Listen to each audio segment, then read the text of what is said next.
Muito bom dia, muito boa tarde, muito boa noite para você que está escutando a gente. Aqui é o Lourenço do Pode Chegar e eu estou aqui hoje para falar sobre um assunto importantíssimo no mundo atual, junto com o meu amigo Luiz, e hoje a gente vai falar sobre duas presenças ilustres de química na região. Então, gente, antes de tudo, eu queria me aprofundar um pouquinho mais na vida dos dois. Como é que foi a caminhada de vocês até chegar até aqui? Antes de tudo, nós queremos conhecer um pouco da história de vocês. Como é que foi essa caminhada de vocês até chegar onde chegar? Primeiramente, muito obrigado pelo convite de gravar esse tipo de podcast aqui no Pode Chegar. E saiba que sempre foi um sonho, assim, contar um pouco da minha história para milhares de pessoas, né? E agora eu vou passar a voz de fala pro Gabriel, que ele consegue falar mais sobre a nossa história, porque nós nascemos juntos na periferia. Bom, né, eu agradeço aí, né, pelo convite, também pela voz de fala. Nós viemos aí de uma família de média, baixa renda. Eu e o Pablo, né, somos vizinhos, assim, a gente sempre teve o sonho, né, de trabalhar nessa área de química, de buscar o conhecimento e trazer uma boa condição de vida para a nossa família. E nós acreditamos que nossas pesquisas aí, né, sobre o ramo dos elementos químicos pode, né, mudar aí a história do Brasil no mundo da química. Bom, vocês poderiam falar um pouquinho aí para nossos ouvintes qual assunto vocês trouxeram hoje para ser abordado? Então, hoje nós trouxemos um elemento da tabela periódica não muito conhecido, mas muito importante para a história da humanidade. O estanho.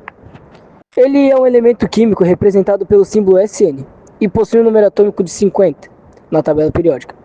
Ele, assim, é um metal de aparência um pouco prateada e muito brilhante, relativamente macio, leve e maleável. Bom, como vocês já falaram, o estanho é um elemento bem desconhecido. Qual é a origem dele?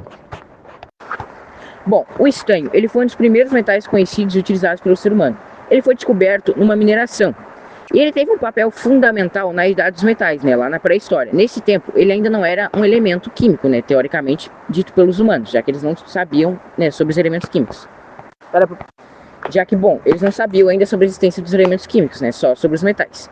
E ele teve uma importância muito grande na idade dos metais, porque ele, né, junto com o cobre, formou o bronze, que é um metal muito mais resistente e foi usado, né, na idade dos metais para a criação de ferramentas, armas e utensílios.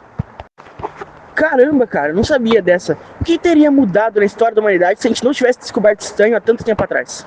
Então, eu acho que foi uma descoberta muito importante pelo fato de o estanho e o cobre formarem um material muito resistente, que ajudou muito na época. E eu creio que se não tivesse sido descoberto naquela época, hoje em dia nós não estaríamos tão avançados como nós estamos. Pelo fato de aparelhos telefônicos e muitas formas de comunicação e tecnologia utilizarem muito o bronze. Bom, eu tenho uma pergunta para vocês. Vocês conhecem a praga do estanho? Olha, você falando assim agora de cabeça, eu não consigo lembrar em nada. Você sabe alguma coisa, Luiz? Olha, não tenho ideia, cara. Explica um pouco mais sobre isso, fala dessa história pra gente. Bom, a praga do estanho ocorre quando o estanho puro, em temperaturas muito baixas, se transforma em uma forma quebrável e acinzentada, podendo até se desintegrar.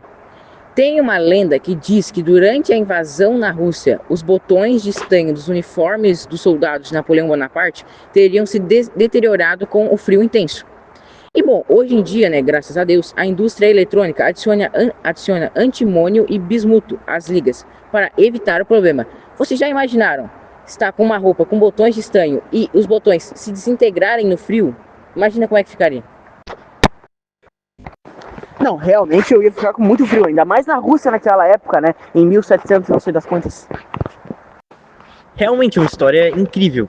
Mas eu tenho uma pergunta. O estanho tem mais alguma outra utilidade hoje em dia, além de celulares e ser juntado com o cobre para fazer o bronze? Assim, atualmente o estanho continua sendo um material essencial para a sociedade moderna, desempenhando funções estratégicas em diferentes setores. Uma de suas principais aplicações é na fabricação de soldas, especialmente na indústria eletrônica, como eu já tinha falado. Ele é utilizado para unir peças e circuitos em dispositivos como computadores, celulares, televisores, automóveis e praticamente todos os equipamentos que dependem de componentes eletrônicos. Nesse contexto, o estanho ganhou ainda mais importância com a substituição do chumbo, por ser menos tóxico e mais seguro para o meio ambiente e para a saúde humana. Agora eu vou passar para o Gabriel para ele falar um pouquinho mais sobre o estanho, né? No que ele é utilizado. Porque, querendo ou não, esse é o elemento preferido dele. Por isso a gente abordou ele hoje aqui no Pode Chegar. Bom, outro uso fundamental do estanho está no revestimento de outros metais, como o ferro e o aço, formando o chamado folheado de estanho, muito empregado na produção de latas de alimentos e bebidas. Esse revestimento impede a corrosão e prolonga a durabilidade dos produtos, garantindo maior segurança no armazenamento e no transporte. Além disso, o estanho participa na fabricação de ligas metálicas, como o bronze moderno e o latão, utilizados em instrumentos musicais, peças decorativas e componentes mecânicos. Então é isso, eu e o Gabriel agradecemos muito pelo convite aqui para o Pode Chegar.